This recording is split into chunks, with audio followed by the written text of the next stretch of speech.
জীবনে যা কিছু ঘটে তার পেছনে আল্লাহ সুবহানাহু ওয়া তাআলার একটা পরিকল্পনা থাকে। কোনো মুমিন বান্দার জীবনে যখন কোনো দুর্যোগ নেমে আসে, যখন কোনো দুর্যোগ এসে লণ্ডভণ্ড করে দিয়ে যায় জীবনের সাজানো উঠোন, তখন হতবিহ্বল না হয়ে সেই পরিকল্পনায় নিজেকে সঁপে দেওয়ার মাঝেই প্রভূত কল্যাণ রয়েছে।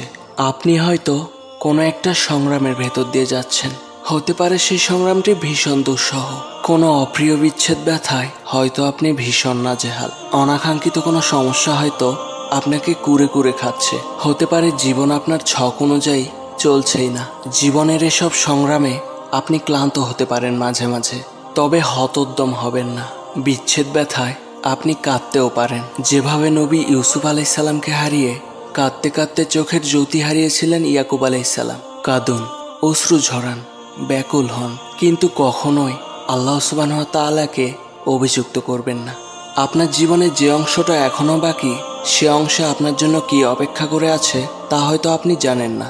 তার জন্য আল্লাহ তাআলাকে কাঠগড়ায় দাঁড় করাবেন না। জীবনের এই সাময়িক চিত্রনাট্যে বিলীন হয়ে যাবেন না। যে সুতোয় আল্লাহ সুবহানাহু ওয়া তাআলা আপনার জীবনকে বাঁধতে চান, তাকে ধৈর্যের সাথে আলিঙ্গন করুন। বিশ্বাস করুন, রাত পোহালে একটা সুন্দর সকাল আপনার জীবনটাকেও রাঙিয়ে যাবে।